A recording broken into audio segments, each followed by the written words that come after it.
We want to say that everybody keep telling we pay with tax, things going to be better. Pay your tax, things going to be better. And we keep paying tax and we're suffering and we're suffering and we're suffering.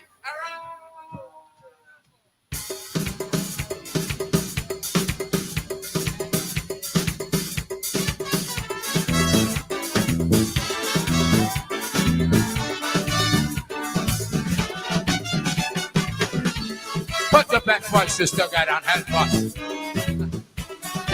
This one. Better days are coming and they coming and they coming and they coming. Better days are coming. Children, stop your crying. Better days are coming.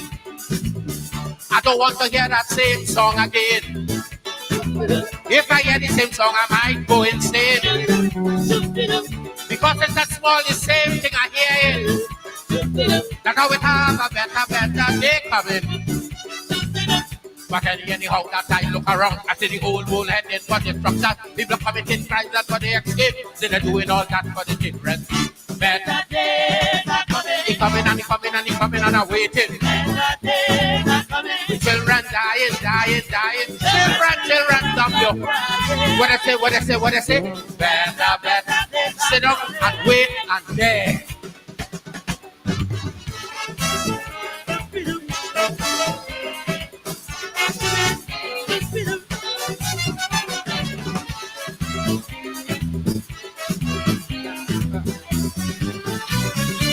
$6 million for schools and 90 for bombs.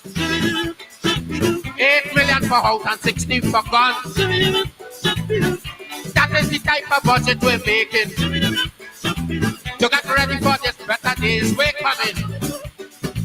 18-year-old joining up military to kill 18-year-old that they never seen. That is the type of preparation we take to live in this beautiful province. Better days are coming. They coming and they coming and they coming and they coming. Better days are coming. I'm waiting.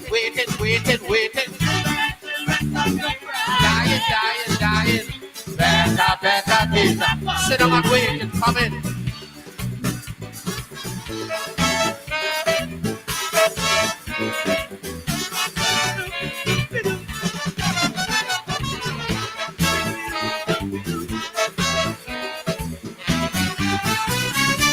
But smokers on strike or workers don't school.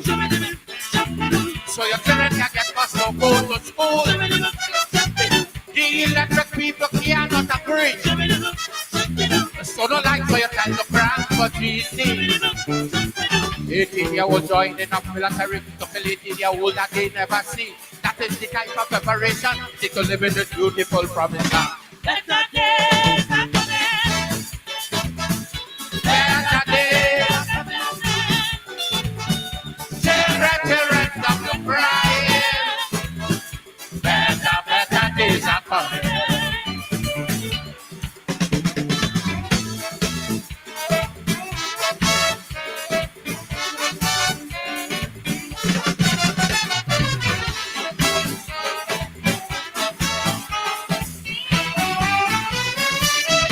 If a better world is their sole intention, I don't want it in words, I want it in action.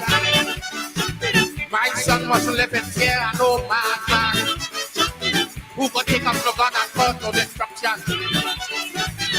Remember when this not cool and chocolate would be revealed out of it and chocolate. Keep on lying and doing you do. One little food go pick up with you. Better days are coming. I waited.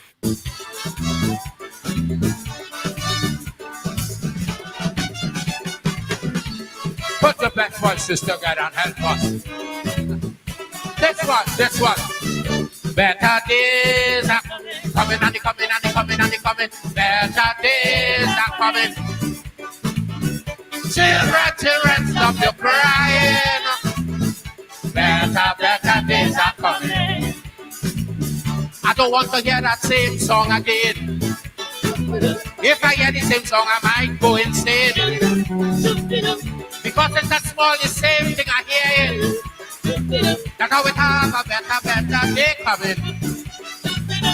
But anyhow, that I look around, I see the old bull heading for destruction. People committing crimes that for the escape. So they're doing all that for the children. Better days are coming. He coming and children are waiting. Children dying. Children, stop you. What I say? Better. Sit down and wait and dare.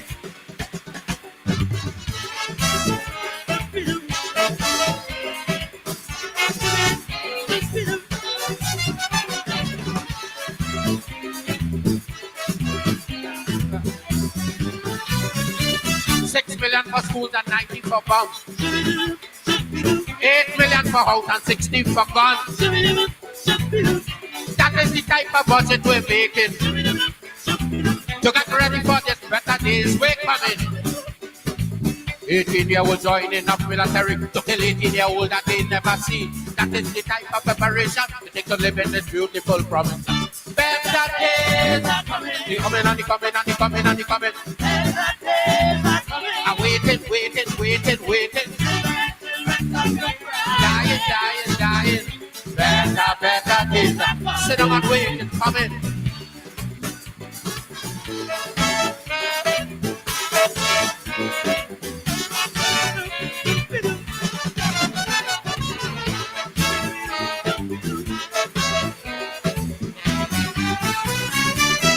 Workers on strike, all workers down tools.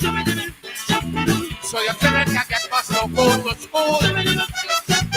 The electric people cannot agree. So don't like for your child to cry for GC. 18-year-old joining up military to kill 18-year-old that they never see. That is the type of preparation they can live in this beautiful province. Better days are coming. Better days. Children, stop your crying. Better days are coming.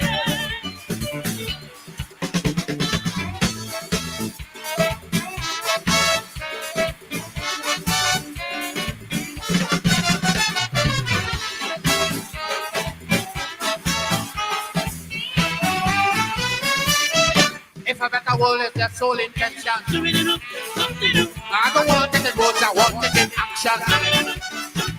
My son must live in fear and no madman who could take up the gun and cause no destruction. Remember when this love gold and chocolate would be revealed unto faith and chocolate. Keep on lying and doing you do one little food go pick up with you. Better days are coming. I waited. We dying.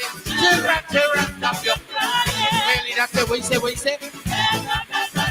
You wait, it's coming.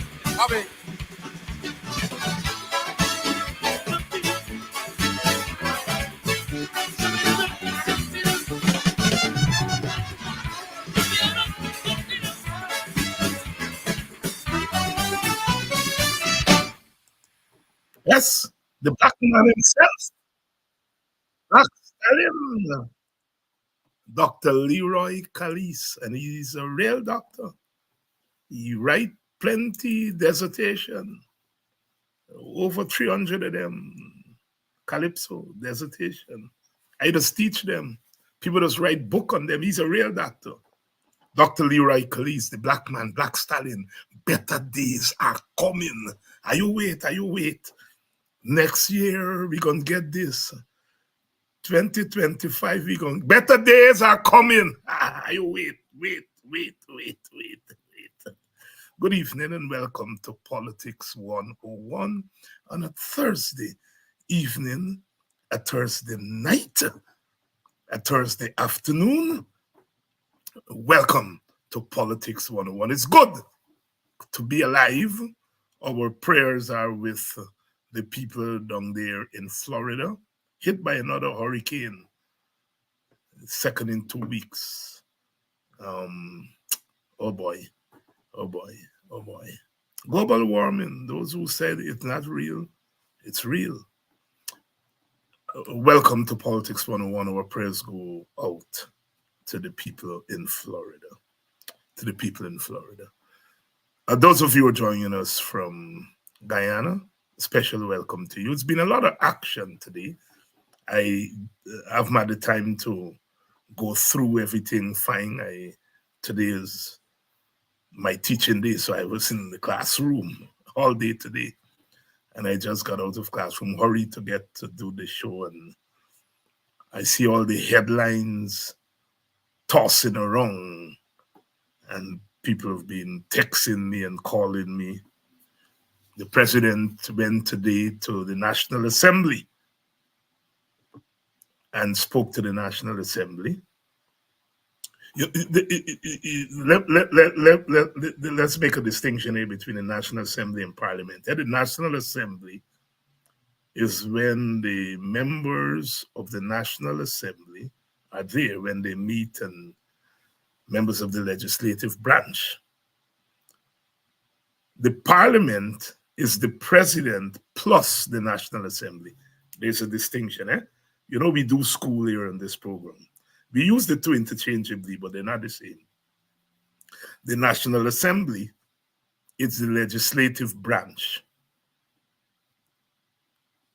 what we call the parliamentarians, the 65 of them, and maybe the technocrats. The Parliament, like today you are Parliament, because it was the National Assembly plus the president. That is what it's called, Parliament. Just so a little bit of school in here tonight, right? So the president went today to talk to the National Assembly, address the National Assembly, and the opposition members of the National Assembly decide they're not going to go in, they're going to picket outside. God bless them. You know what? They should be doing more of that. They should be doing more of that. They should select special times when they go to Parliament, because you have to attend Parliament. If you miss certain days in Parliament, you think, you go in, you mark your name, and you walk out. Really ain't got that place is not a place for them. So let's give them a big cheer for staying out today. Staying out. But the president went there and gave a campaign speech. And he promised that free university education going to start in January. That's a PNC idea. He promised he's going to give $200,000 to each household. That's a WPA idea.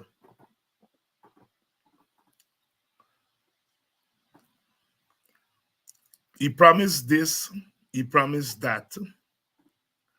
He promised that by the end of next year, no worker should be working for less than $100,000. Well, that is the opposition idea. PNC, ASC, WPA, we saying, you wait till next year and better days gonna come. Do it now. So the man went there and gave a campaign speech about these things that he will give. Brothers and sisters, comrades, all. In politics, sometimes you have to bear your chief. And we bear we chief. Be bearing we chief. The man went there, stole the PNC idea of free university education with a straight face. Now, I don't know whether he credited, because I didn't get a chance to listen to the speech. I don't know whether he said, well, we're going to implement this PNC idea. I doubt when he did that. I doubt when he talked about the $200,000 for each household, he credited WPA. I doubt it.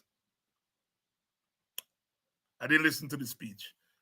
But if he did, I stand corrected.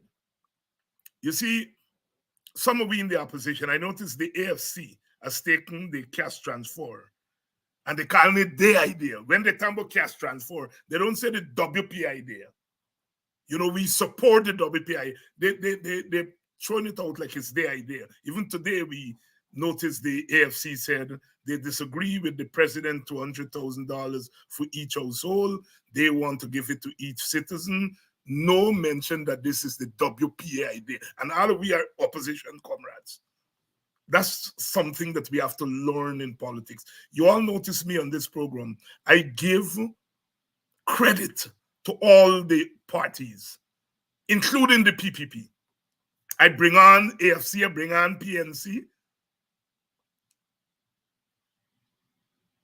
I was watching Aubrey Norton on Sherrod last night or sometime.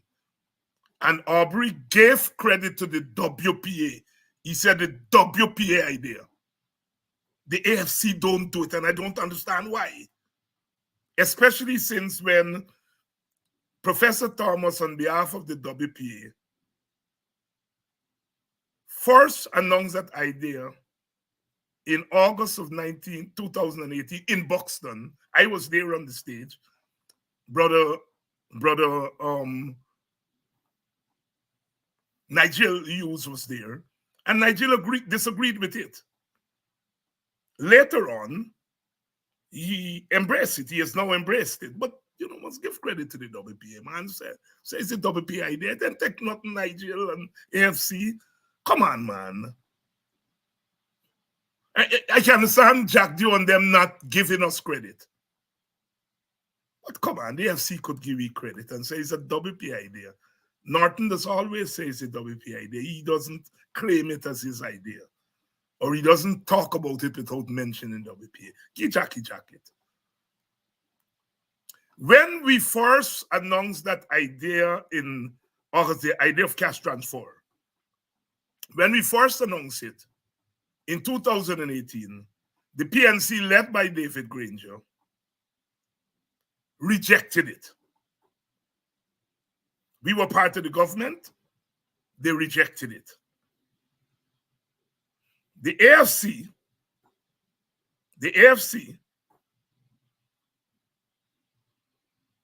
in the person of Nigel Hughes, rejected it. Raphael Trotman, a few days later, embraced it. You have to give Raphael credit. So I just want to clear that up. We have to have a political culture where we credit people. This thing, we competing, but we can't compete in a way where we don't. And I hope Nigeria and the WPA and the AFC correct that. I hope they do it. You have to. I understand the PPP not giving us credit, because that's the PPP. But the AFC is a different. The AFC got more integrity, and they shouldn't be doing that kind of stuff. Even if you gotta say it 100 times, say it, man, because it's the truth. Give Professor Thomas and the WPA the credit. All right. So Ali said that he's going to give $200,000 as a one-off payment to each household. All right.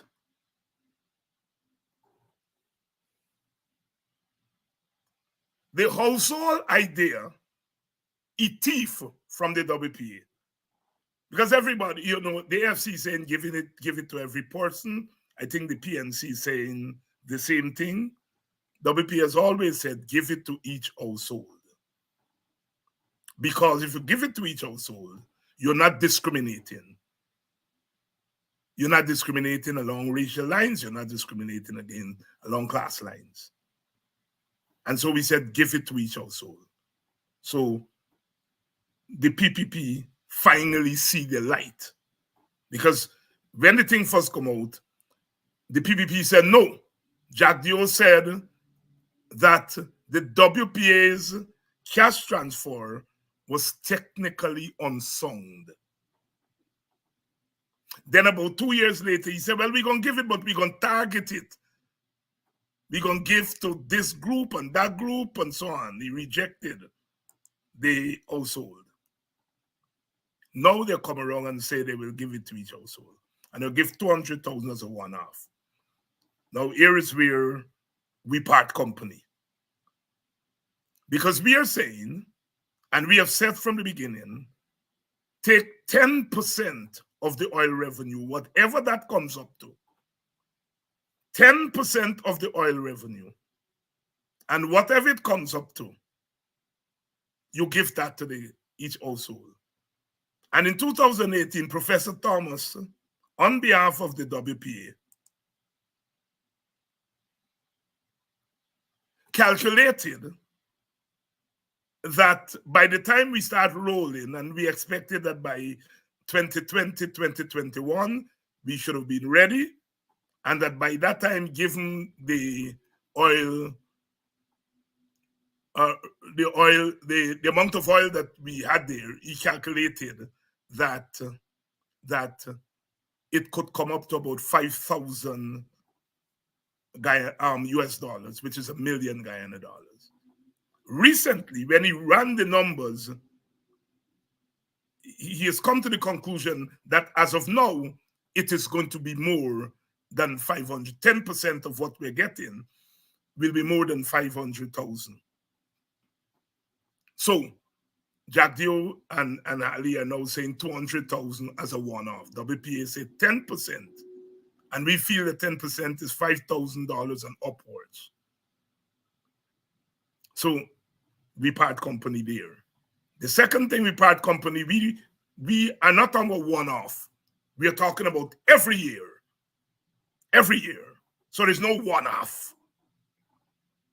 You see, when the PPP talk about one-off for 2025 is an election gimmick.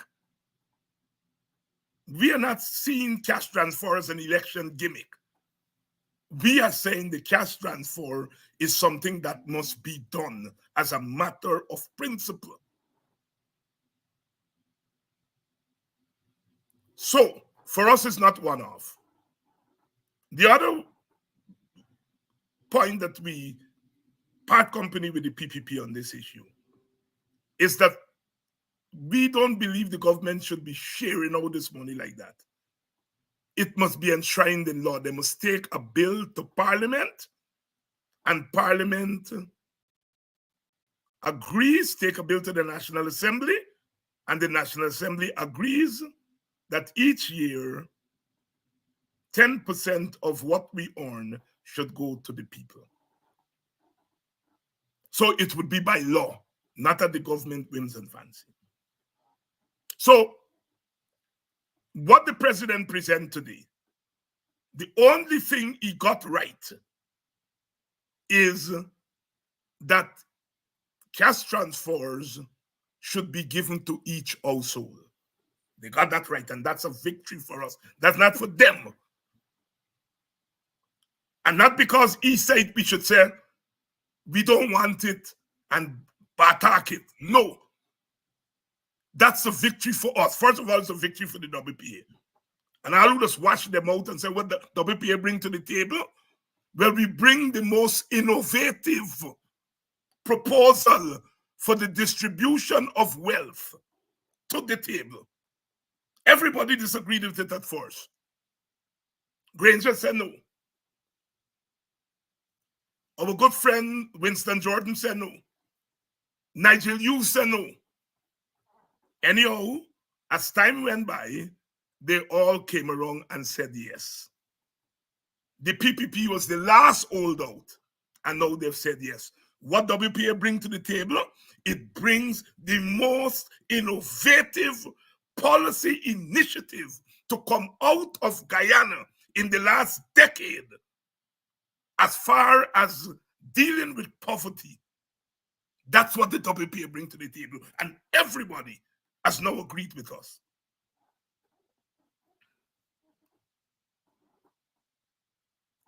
I want you all to understand what I'm saying.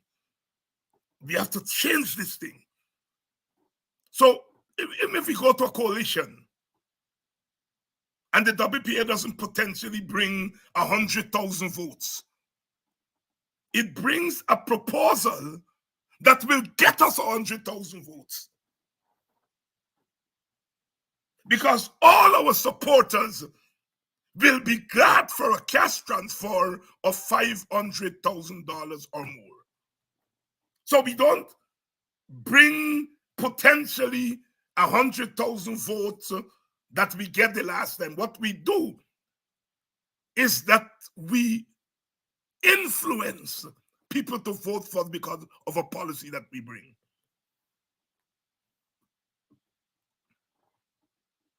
Professor Clive Thomas laid out the WPA position a long time ago, 2018. And everybody said, it can't work, it can't this, it can't that.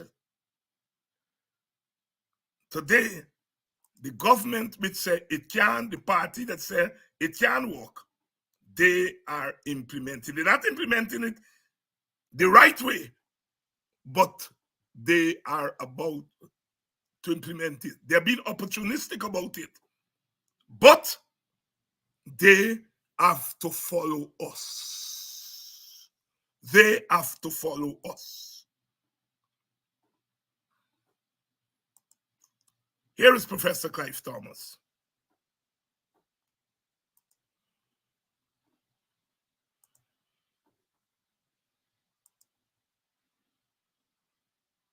I think that we should recognize that we need to frame the debate about how we use the oil by trying to find a means by which we can ensure that the benefits of oil are felt directly to the population. I've done a lot of studies on poverty, and not only me, but many people around the world. There's a recent survey of why every study has been done between 2000 and 2015. There's also dedicated studies about the best ways to impact on poverty. And without any doubt, there is, and we can discuss it and debate it, the evidence supports the view that cash transfers to the public represent the single best means of doing it. We don't substitute the judgment of planners or politicians for the people's judgment. And people in the household, a packet of money, a set of money, and tell them to go and try to do what they can and make sure that you commit yourself to delivering that to them on a regular basis. So I believe that cash transfers of a proportion of the oil wealth is an absolute minimal necessity. If you calculated 750,000 people, maybe 160 to 170,000 households, probably that's what the figure might turn out to be. Given each of them, let's say $1,000 US, let's say per year, is a pea drop in relationship to the oil that we generate. So we have to think of ways in which we engage the population, involve them directly in feeling that the benefit from oil is part of their existence. But I think the atmosphere that is growing now, the government and people are seeming to be afraid of talking about these things because they feel that somebody's going to come and say, you shouldn't waste resources. You can't give people money. They can spend it and buy rum and alcohol and outside. But people don't do that. All the studies show in the long run, people, particularly the women, decide on what the priorities are. And they tend to adjust their behavior and seek to develop their financial autonomy through this means. And they give some indicators here from the studies that have been done in education, health, economy, that's investment and savings, employment and empowerment. I showed what the studies show unmistakably. There are a lot of design issues that are involved in how you do this. I'm not going to say it's an easy thing to do, because with a high level of migration and the migrant population, the diaspora, moving in and out of Guyana regularly, you need to ensure that the money is given to the people who are primarily resident here and who are most dependent on the next, would be most dependent on the benefits you want to give them from the oil, so that you have to design a program, and that will take enormous skill and effort. But I feel that's the way that we ought to go, so that people see the benefits of oil translated into cash that they have in their hand, and that they have the autonomy and the skills and the power to spend it, particularly the women folk. Thank you very much. That was Professor Clive Thomas there, speaking at Moray House on the cash transfer and the need for it. Winston Jordan, who is on here tonight, said, David, get your facts straight. I said I was in favor of targeted cash transfer, not blanket cash transfer. And I stand by that. In addition, cash transfer per household has used its advantages. Only this morning, I recommended cash transfer of $100,000 for every adult Guyanese. Check CAMS TV this morning. Thanks, Winston, for that clarification, and you're correct. You're correct. You didn't dismiss it out of hand. But at the time when it first came out, you were more negative on it than positive. I think that's the point I was trying to make. And this is not about saying, I am glad that everybody has come around to recognizing cash transfers are important, whether it's targeted, whether it's direct, whether it's indirect, whether it's to the household or to the individual. We're going to work that out over time. But the principle of cash transfer, the principle that you put a lump sum of money in people's hand and they won't smoke it and drink it. That was the argument at the time. All right? And I'm glad. So, Winston, my apologies to you. Yes, you did say that you prefer cash transfer. But the point I was making, and I misspoke in trying to make that point, that there was more a negative response to it than a positive response when it first came out. Now, the PPP has now said cash transfer. The PPP has now said it will give $200,000 to each household. Each household. That's what the PPP is now saying. The PPP is going against its own principle. And it's been opportunistic. Yes, we are glad they've come around, but they are being opportunistic.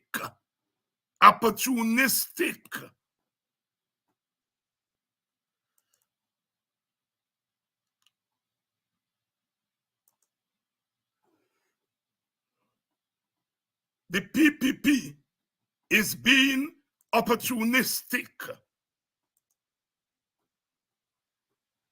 There's the headline by none other than Mr. Jack Dio. WPA cash transfer proposal is technically unsound. Opposition leader Jack Dio. He did it. Look at that. Well, it's either orphan now disagreeing with Jack Dio, or Jack Dio changed his mind. Suddenly, this proposal is now technically sound. Jack Dio said this technically unsound. That's what he said when we came out with it. And now we embrace it and implementing it in one form. Not the form that we would like, but he's implementing it, which means, Jack Dio, you have to apologize to the WPA. You have to apologize to Thomas. You have to apologize to the Guyanese people. Or are you an orphan ready to join the WPA? You all said it was technically unsound. So you all are implementing a proposal now that is technically unsound. It's either that or you all now realize it's technically sound. So if you all now realize it's technically sound, say, Bharat Jagdeo, said that it was technically unsound, and now I changed my mind, And I realize it's technically sung. Sorry, Dr. Thomas. See, this is what I can't take with politics sometimes. I don't mind people changing their mind. I have changed my mind on many things. But when you change your mind, say you change your mind. And say to people who you the cuss down, beg pardon. I changed my mind and now agree with you all. Don't go to the National Assembly and put a proposal forward like if you always embrace it. You're scamping. That's what you're doing. You only come up with this proposal because of an election. So yes, you change your mind. But you're not changing your mind because you're principled. You're changing your mind opportunistically. Look, I ain't lying on Jack Dio. Look what he said there. He said WPA proposal is technically unsound. So it's an unsound proposal that Mr. Ali went to the National Assembly today and announced.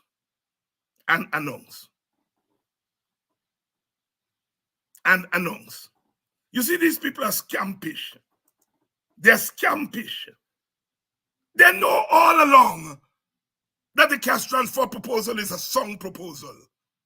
They know that all along. But because it comes from a party that is not their party, they run all over the place and say it's technically unsound. And now in an election year, they come and they say it's technically sound. We're going to implement it without admitting their errors and without apologizing to the people who they were cussing down as being technically unsound. As being technically unsound.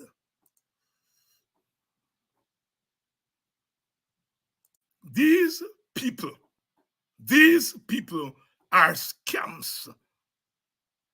That's what they are.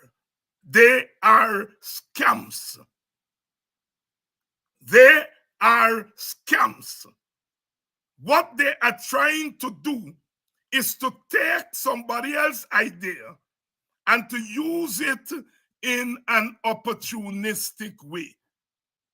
As I said, I am glad that they've come around to recognizing that it is a sound proposal, technically sound. I am glad.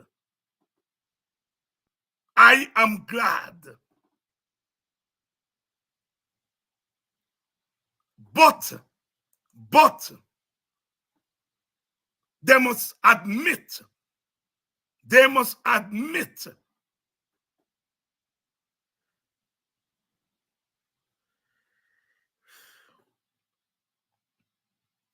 anyhow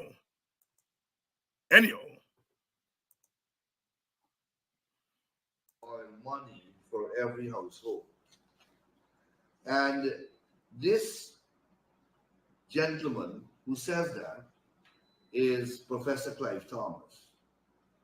Professor Clive Thomas, as you know, is quite a distinguished economist, and has written widely and is quite respected. But I don't share the view that he has shared. Professor Thomas, and you can't discount what he says because he's an advisor to the president. So it's highly likely that whatever he says may manifest itself in the form of a government policy shortly. Professor Thomas says that we should take the oil money that we get when the oil begins to flow, and we should put 5,000 US in an envelope and post it home to every Guyanese. Now, this is reflective of a mentality that believes in doling out money, a mentality that believes in a welfare system where people should go every month at certain government offices and line up for a check. Now, these are not policies that are new. These are policies that have been used in the world widely, even in the United States of America. And what the data shows is that policies of this nature develops a degree of dependency that destroys the human initiative. It destroys families. It destroys communities. It creates not only a sense of dependency, but it creates parasitism. It makes the human being into a parasite. Disculpe, señorita. Protocolo, dice la vuelta. Pero, ¿qué pasa? Dice la vuelta, protocolo de la empresa. Pero ocurre algo.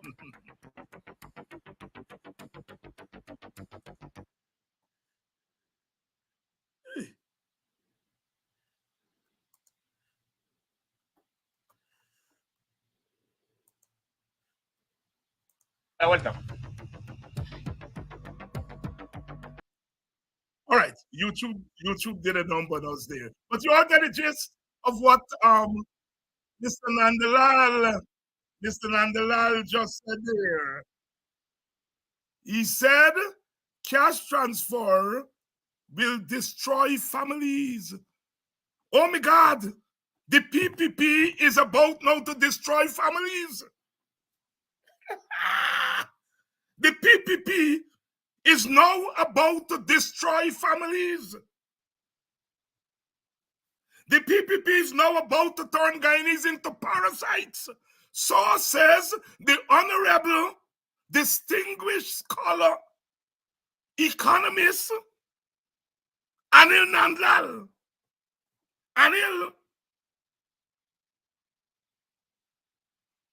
orphan is breaking the code. Orphan is now going to destroy families. And he'll go and Wally, you the Attorney General, and call the police to charge you for destruction of families. These blasted people. That's what the PPP said. Cash transfer will destroy family. Now me say so. Are you hear them there? Are you hear them? Ali didn't go today to the National Assembly and said my Attorney General once said that cash transfer will destroy families. And cash transfer will turn Guyanese into parasites. And my Vice President once said that cash transfer is technically unsound.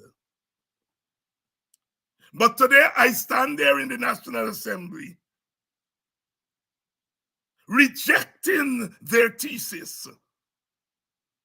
And I, Irfan Ali, am parting company with my Attorney General and my Vice President. No, he got it and announced this thing just like that. You all see the kind of people you all dealing with. You all see the kind of people that you all are dealing with. Some of you all, with your liquor self, just believe these people got you all interested at. They don't. They don't. They don't. Now, let's get this straight. cash transfers in one form or the other is being used in many oil-rich countries around the world, including the capitalist United States. They take a certain amount of money every year and they give to the citizens for them to spend. In our case, WPA is saying take 10%. You can take the 90% and spend it on roads and infrastructure and all the other things that you need to spend it on. But take 10%, divide it up and give the people, let they spend it how they feel like spending it. It's been used all over the world, in most of the oil-rich nations, most of the petrol states. So that's the first thing we want to get out of the way. The second thing is that we can disagree on how it should be implemented. In fact, WPA still believes that you need to still do a feasibility study before this thing is implemented. The feasibility study will tell you how much should be given. It will tell you whether it should be direct cash transfer or indirect cash transfer. It will tell you whether targeted cash transfer or universal cash transfer. It will tell you whether it should be for household or for individuals. We still believe that you need to do a feasibility study. We still believe that you don't implement a policy off the top of your head. I don't know. I haven't listened to the gentleman's speech, so I don't know whether he said whether they do a feasibility study. I don't know. I doubt it, because they're being opportunistic about this.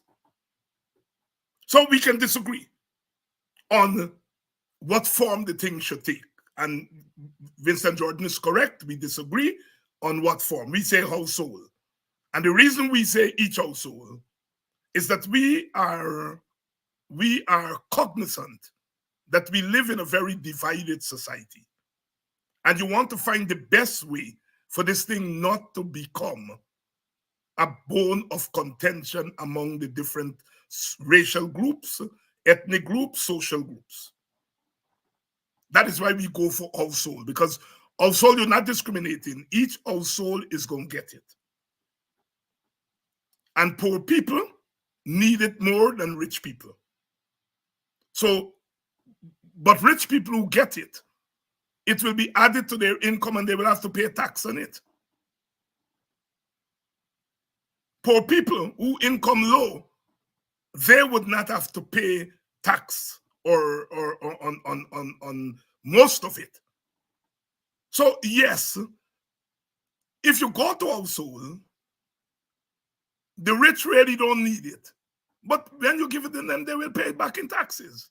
Poor people will get it, poor people will have to pay taxes. But our main reason for the household is that we don't want Indian people to say this thing is discriminating in favor of black people, or black people say discriminating in favor of Amerindians, and vice versa and so on. Each household, whether you're African household, Indian household, Amerindian, Portuguese, what, you get it. So that is our thinking behind the household. We feel that it is the most non-discriminatory way to do it. Now, Clive Thomas admit in that clip that we played, it's not easy. Because as he said, people come and go, they migrate, and so on. You know, take somebody like myself. I live part of the year in Guyana. I live part of the year outside of Guyana. Should I get it? I have a home in Guyana. Should I get it? Should I get it as part of my household? I do have a household in Guyana, contrary to what a lot of people just run their mouth. Teacher John said, they got way by your mouth to run. I live part of the year in Guyana. I have a home in Guyana. Should I get it? These are challenges you have with the household thing. So we do agree that we will have to do studies, we will have to do and come up with the best formula. As I said, WPA says each household. The PPP is now saying each household. The PNC saying each individual. The FC saying each individual. Let's do a feasibility study and then tell us what is the best approach. What is the best approach? We think the best approach is the household, and I explain why.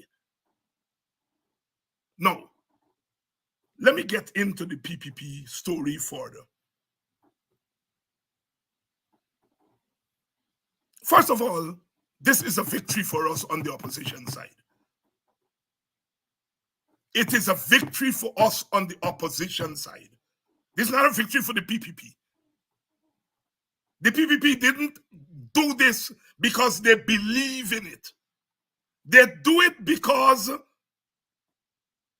they recognize, first of all, that the vast majority of Guyanese embrace this, whether they're Indian, African, Amerindian, whether they're PPP supporter, they've come to realize that. That's the first thing. The second thing is that they want to use it as an electioneering tool. Well, if you're doing that, say that. Because I think that the opposition should use it also as an electioneering tool. Nothing is wrong in using it as an electioneering tool. Nothing is wrong, but you must agree, you must do it the proper way and do it in a principled way. And the PPP is not doing it in that way.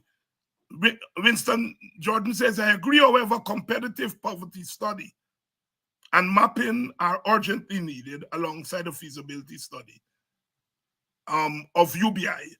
Meanwhile, as it relates to the present announcement, you need to examine the mechanics of implementation to prevent discrimination and the pink slip fiasco that characterized. And I'm coming to that, Winston.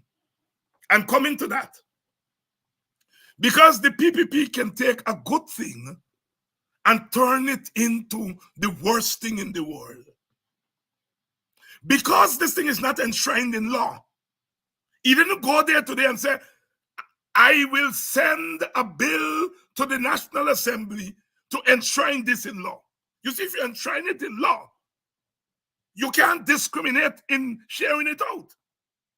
But because it is not enshrined in law, I bet me bottom dollar that they are going to discriminate when it comes to sharing out. Here, I'm predicting now, plenty black families and Amerindian families and Indian families that don't support the PPP, bet me bottom dollar, they're going to be complaining that they ain't get the cash trap, the $200,000.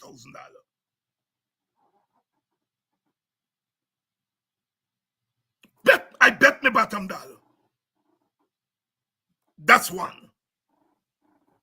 The next thing is this. They've already given, they call it cash grant. I don't like the term. They've already given certain cash grants.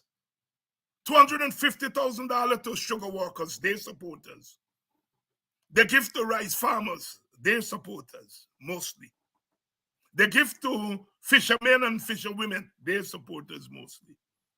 So they've already given cash transfers to certain households that are their supporters. So those households that are now going to get this $200,000, this is a 4th dip and a 5th dip for some households. Some households got fisher people, they already collect. The same family household get sugar worker, they don't collect. Some get rice.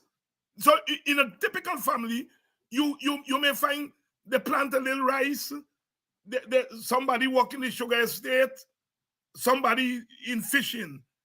So they get for fishing, they get for rice, they get for sugar, and now they're going to get this household. They dip 4 times. So although this proposal is welcome, And it's a victory for us because we were always saying that is the way to go. They decided to go that way, but to leave it open for manipulation. They decide to go that way, but instead of giving $5,000 and more, they give $200,000 instead of giving $500,000. They haven't done a feasibility study that inform why is it 200,000 as opposed to 100,000 as Winston is saying, or 5,000 as C.Y. Thomas is saying, and the WPA. Where is the feasibility study? Where is the poverty study? So we are saying we must take a lap because we put a proposal on the table that we knew had merit, has merit, and people dance around. But eventually, over time, there seemed to be a consensus on it. The holdout was the PPP. The PPP now come on board, they come on board in a stink way. The only thing that is right about what he announced today is that they're going to give it to each household instead of walking around the place and give it to their supporters. That's the only thing that's right. The amount is wrong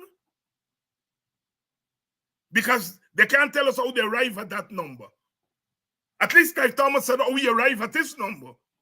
He looked at the projected revenue that we were going to get from oil, and he divided it among the households. The PPP has to tell us, and I'm sure they cannot tell us how they arrive at 200,000. How is it going to be implemented? Who can share it out? What guarantees that all of the households will get it? What constitutes a household? Do I qualify? I live in Guyana 4 to 5 months a year. Do I qualify? I don't think so. I don't think so. The PPP has to tell whether people like me qualify. We don't know. Are people going to fly in from Queens and Canada and come in and collect the cash transfer? Because a lot of people get a house in Guyana, they live in Canada, they live in America, and they get a house. Like me, they come home, spend the holiday. I stay. I spend more than holiday.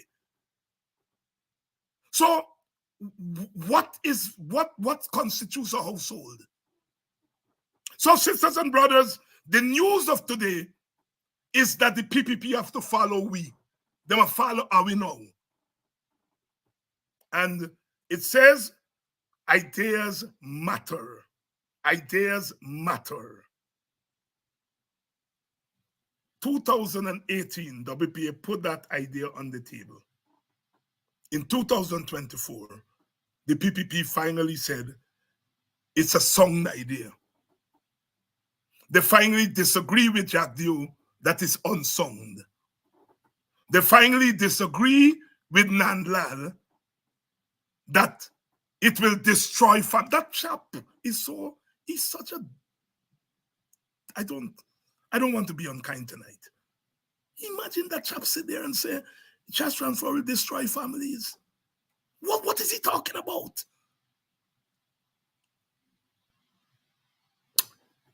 Them is bright by, they go to school, they go to law school. So he's not a duncy. He's a bright by. He's a bright by. Well, them old people that say he gets stupid sense.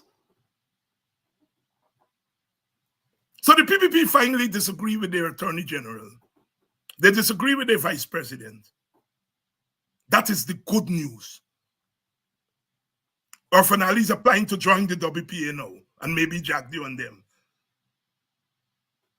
No. I will stay where you're there. Don't come.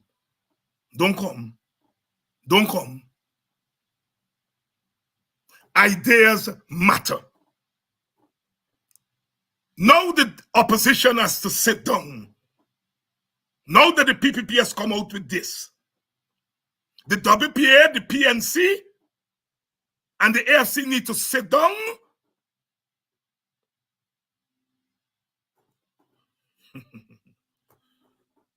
I don't want to say what I want to say, yeah? The PPP start to campaign. There's a campaign speech the man give there.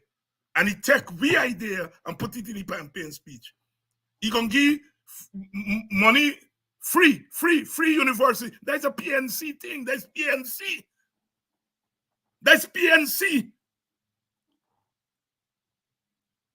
Nobody should be earning less than 100. That's PNC. PNC said a long time. That's PNC idea. Cash transfer, WPA idea. I'm sure the FC got their ideas too. But what I'm saying, the opposition need to sit down and to pull the different approaches. As I said, WPA said 10% cash each household. Winston and the PNC are saying target it to it. Well, Winston is saying target it. Aubrey saying give it to each individual. Nigel is saying give it to each individual. Those are all the approaches. The economists from the three parties need to sit down. People like Jordan and Thomas and Elson Lowe and them need to sit down and work out we have to campaign on that. The PPP gonna campaign on it, and we side got to campaign on it. But we approach to it has to be drastically different from the PPP approach, and that is why I'm saying this thing about waiting 2 months before an election to announce a coalition is nonsense. And I say that with all due respect to Nigel, because I think Nigel is the hold-up. Aubrey already said he can win on his own, but he preferred to go with a team. Nigel is dancing. WPA said very clear that our first option is coalition, and our last resort is going on our own. Nigel is still dancing. And with all due respect to council, he's holding things up. Because the PPP already laid out what it is going to campaign on. And it is going to campaign on some of our ideas. And we need to get our act together and start campaigning. Not the WPA campaigning, saying out there, cash transfer to household, and then Aubrey said, cash transfer to individual. And Nigel said cash transfer to individual. People will laugh. They say, look, they will fight Matty. We need to pull the proposals together into one proposal. This is where we are behind, comrades. We are behind. The PPP has started to campaign. And we are still, I love Nigel. I love Nigel and my friends in the AFC. But they're not listening to her. Listening to her, what you going to hear, what you want to know? What? You know it. What you listening to her? Guyanese poor people catching their ass. Guyanese poor people, at least half of the population, want the PPP to be gone. Most Guyanese, regardless of party, want cash transfer. What you still listening to here, Brother Nigel? I mean, you got to go around and meet people and hear from people. I'm not saying something is wrong with it, but Nigel, you can't use that to hold up the thing. Although Jack Joe said the election is in November, remember the PPP got the authority, the power to call the election tomorrow if they want to. And if they call the election tomorrow, we're going to be still listening and grounding. what I'm saying it comradely. Yeah? I ain't picking fight with Nigel. I love Nigel. I ain't picking fight with Aubrey. I love Aubrey. And I think we are better going in this thing together. So it's a brotherly criticism. It's a brotherly criticism. If the people call the election tomorrow, we gonna still be listening and grounding. And then we're gonna be scrambling. Unless the AFC is going by itself, if the AFC going by itself to create a minority government, and the minority government is, let's say the AFC go by itself, and the WPA and PNC go together, and the PPP go, and you create a minority government. If the minority government is a PNC WPA government, I don't have a problem with that. But if you're creating a minority government, it's going to be a PPP government, you're defeating the purpose. That is why I'm not taking with that minority government story. We had a minority government in 2015. It didn't work. And I know there is bad blood from the coalition 2015-2020. Who better to say than me? I think one of the biggest mistakes of the coalition was its mismanagement of the coalition. Its mismanagement of the coalition. I think that more than anything else helped to bring our government down. So I know there is bad blood. But you have to look forward. You have to look on the brighter side. You have to say, are we going to go back with this PPP, this murderous PPP? Or are we going to take a chance with a coalition, however shaky it may be? And I prepare to go with a shaky coalition than a one-party dictatorship. I prefer a shaky coalition. People say all the time, David, the PNC gonna caca you again. Maybe they will. Maybe they will. This time, we intend to make it harder to cack we. Even if we gotta wear 40 bucks, we make it harder to cack we. Cacking in politics, that should not be a reason for us not to get our act together. Big parties will always try to cack small parties. And small parties will always try to get more than they deserve. That is the reality of coalition politics. But we have to depend on the leaders to use their wits and their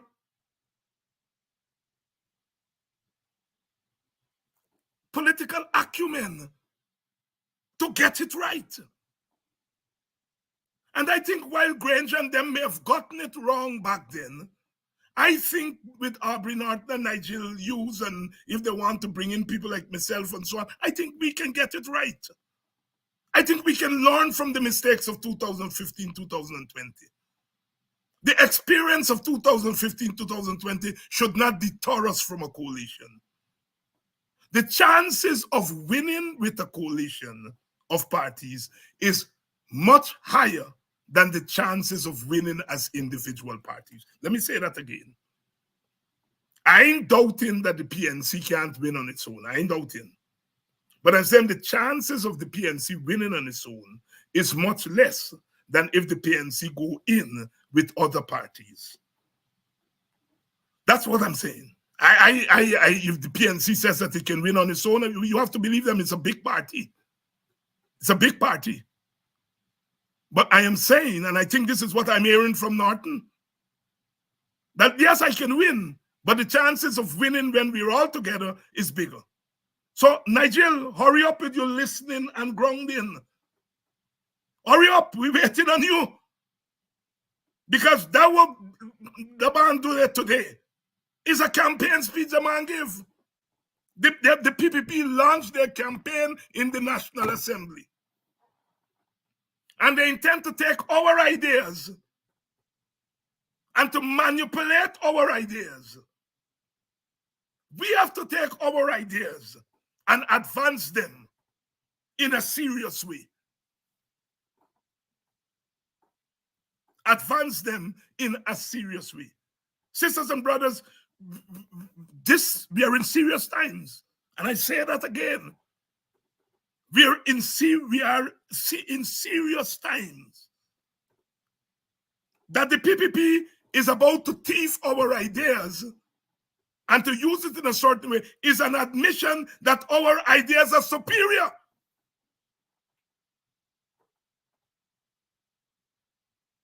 Free tuition at UG. Superior idea. Nobody should be earning $100,000 in Guyana. Superior idea. The people should be given money directly from the oil coffers. Superior idea. The PPP is admitting that our ideas are superior. And they've taken the ideas and they're coming off the block before we. I think the news of today is that we are on solid ground. What the Christians stand on this solid rock I stand. All of the rock is sinking sand. On Christ, the solid rock I stand. All of the rock is sinking sand. We are on solid ground, but we got to solidify the ground. We got to solidify the ground. So, here is the story. Do not go around and throw away the PPP cash transfer because we cash transfer. But we got to let the PPP know, first of all, it's not them own, it's we own. And second, they intend to use we ideas to play tricks on we. And we don't spot them already. We don't spot them. We are saying, Ali, carry your cash transfer proposal to the National Assembly and pass a law. Call it the Clive Thomas Cash Transfer Act. Pass it. And once it becomes law, there is more guarantee that it will be distributed fairly. The fact that it is not part of law opens the door for discrimination in the distribution. Second, $200,000 not ready yet. It's not ready yet. 11 billion barrels of oil we get. They say, that's what Exxon say. The experts are saying it's close to 30 billion barrels of oil.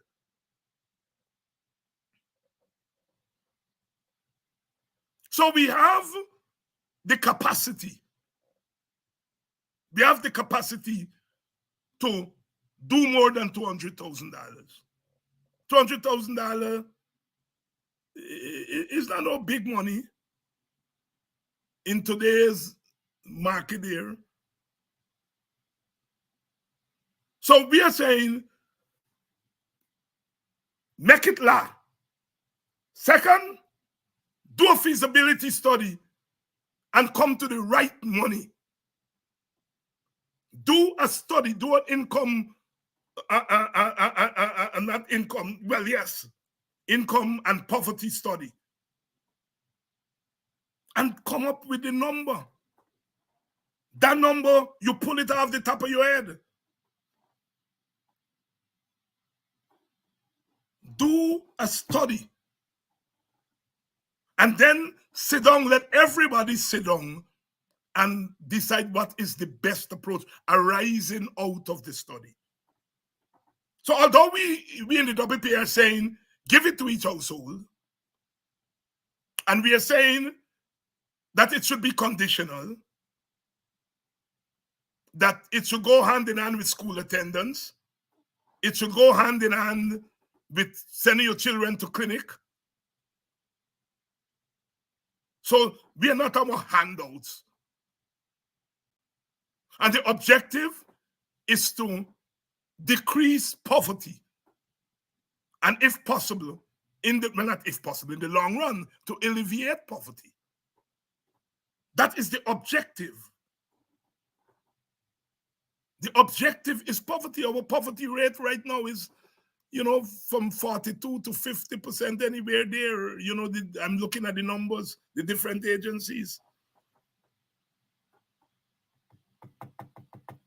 So, sisters and brothers, we are running out of time in terms of getting our act together. And we have to create our own news about today. It's a victory for us. The PPP stole or is attempting to steal our proposal in front of our very faces, but we are not allowing them to do so. We are not allowing. Those proposals are our proposal. Like I said, the proposal that nobody should be earning less than $100,000, that is PNC proposal. To some extent, a WPA proposal, because we're proposing a universal basic income. Cash transfer, our proposal. Free university tuition, PNC proposal, go back since Barnum. So there is nothing there that the PPP put on the table that belongs to the PPP in terms of original ideas. Those are the opposition ideas. And you almost not give it up. You almost say, we win. We win this first round because you all recognize that we ideas are superior. Are you hearing me? Our ideas are superior. That is why the PPP go to the National Assembly, launch the election campaign with we ideas. We ideas. We now got to take we ideas and lay them out in the right way and get ready to rumble. Get ready to rumble. So we are here. Look, this situation is tough, but we gonna win. Tonight I really intended to talk about this whole thing about Barnum this and Barnum that and so on and so forth. And I wanted to go through clinically because I was there fighting against Barnum. And I knew what I was fighting against. And some of the things I was fighting against, the PPP doing it right now. Some things that Barnum dared not do, the PPP doing now. My name, Rafi Dev tell me, oh, David, you tell your all supporters to undermine the government and they must moderate. I do worse than that to Barnum. I do worse than that to Barnum. I do worse than saying undermine Barnum. We did worse than that. And when we were doing it, where was Rafi Dev to tell we moderate? No. You're cheering me on.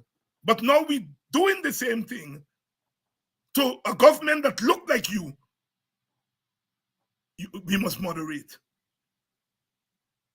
As I said last night and the night before, them, people like Rafi Dev and some of the PPP people who telling Indian people, the people like David Hines is racist. The Barnum that they just talk about, when Barnum firing on their ass, they run and hide. They run and hide in Freedom House and wherever they were hiding. From Jack and come right down. And the David Hines of the world weren't hiding. We were out there facing it. And who benefited from it? All of Guyana, in particular, Indian people. Because Indian people get to vote their own people into power because of our fight, our strength. And you all get the nerve to telling people that we are racist.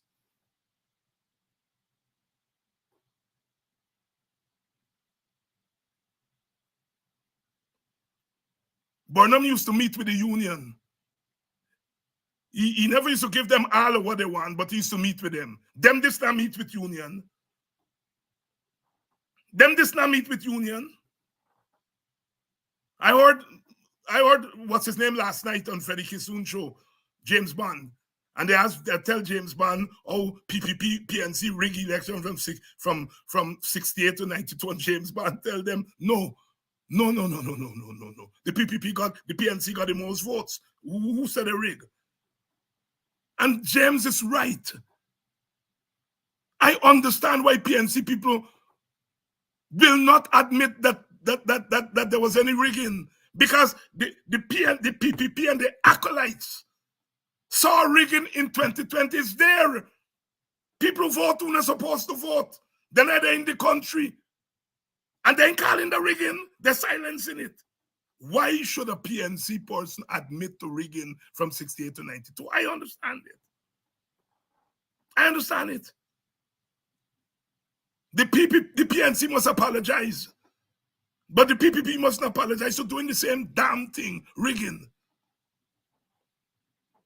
The PNC control Chronicle, the PPP controlling Chronicle, and NCN. They got nothing Burnham did that them crooks this and doing. There was corruption under the PNC. There is million times corruption under the PPP.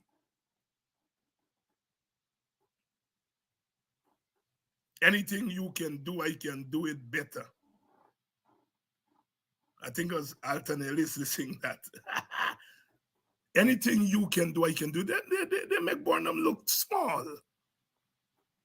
And then they still go around and telling people that Burnham is a hated man. I know I fight against Burnham. And the things I'm fighting against Burnham, the PPP doing some of those things and more, and more, and more, and more. Burnham never fight teachers the way the PPP fight teachers. There was political assassination under Burnham. There are 10 times more political assassination under the PPP.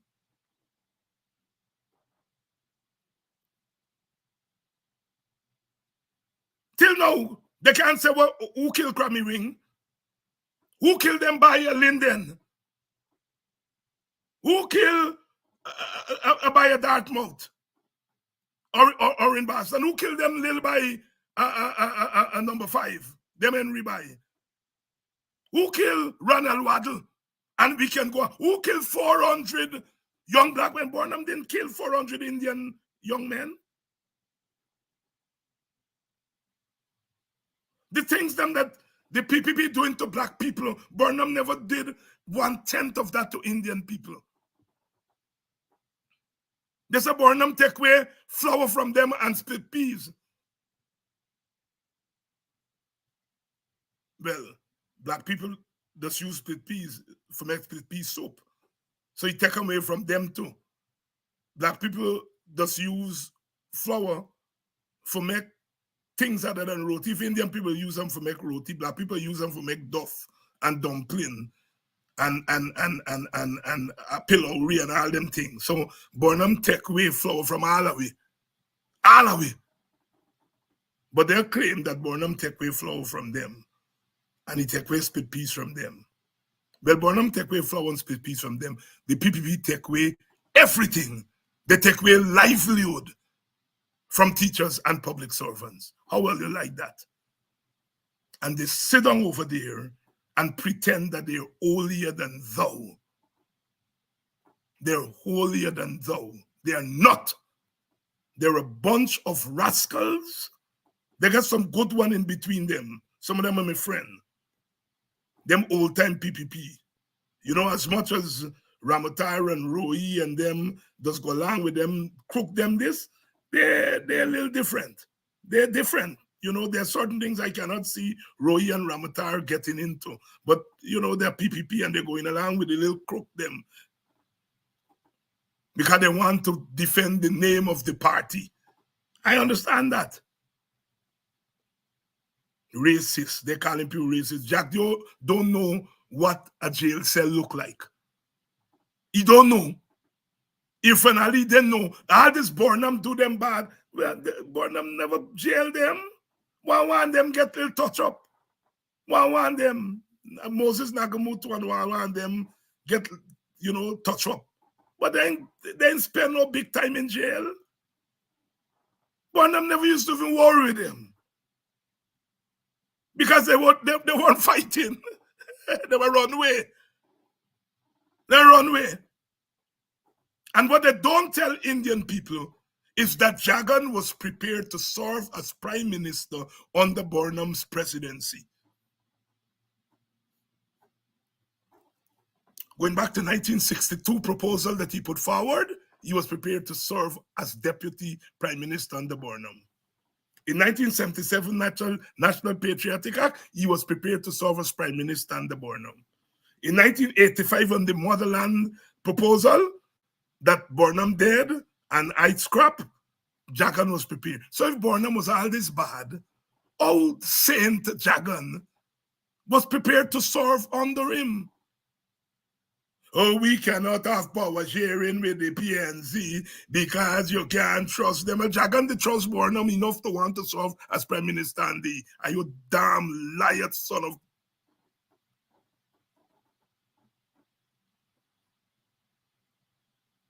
That's why when me say, my auntie said me school, I don't understand why they just vex. Because they want us to be dunces and not to be not to be here to talk the truth. If Burnham was that bad, how come Jagan they want to serve as the prime minister and the...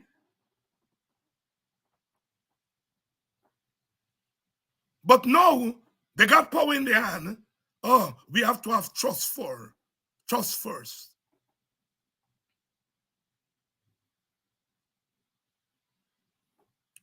This PPP has to go.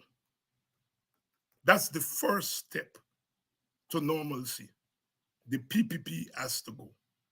Like I said last night and the night before, I have no guarantee that the government that will replace them will be a perfect government. I don't even have any guarantee that it will be a good government, but rather take my chance with them. I rather take my chance with the present opposition in government than the PPP. I rather take my chance with them. What I see under this PPP, I don't want to see one more year of it. One more year of it. So sisters and brothers, we got toughen up. Sometimes I find we too weaky. We got toughen up. Tough. I'm glad that them parliamentarians come out and take a little fresh air today and pick it and make little noise. They should be doing more of that. They should be doing more of that. They should be doing more of that. When someone is saying since $200,000 per household is costing $60 billion, it implies 300,000 households.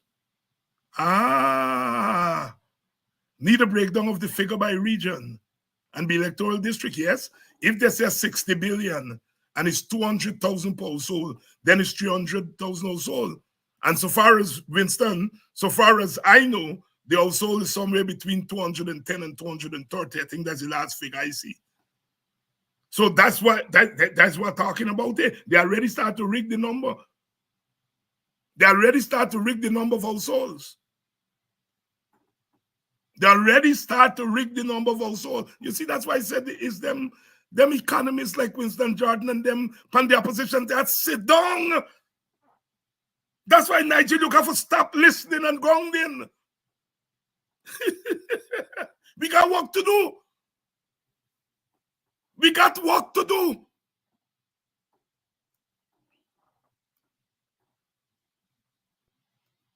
It's good to go around and meet people. I'm not saying to stop it. Go around and meet people. But that should not be the substitute for us to start our work. Yes, Marlene, you said tell Nigel. I love Nigel, you all know that. But I think he get this little wrong. he get this wrong. He get this listening thing, Nigel. And playing hold me, lose me. This hold me, lose me story. Then people can call an election for March and catch you grounded and listening. No, I love Nigel. I think they're I think he's making a tactical error. I think it's a tactical error. I understand what they're doing. But it's a tactical error. It's a tactical error. And what the PPP did in the National Assembly today shows as a technical error. So, sisters and brothers, there we are. I'll be there, Panam, but I think we can see this through. I think we can see it through. We've got to do the serious work.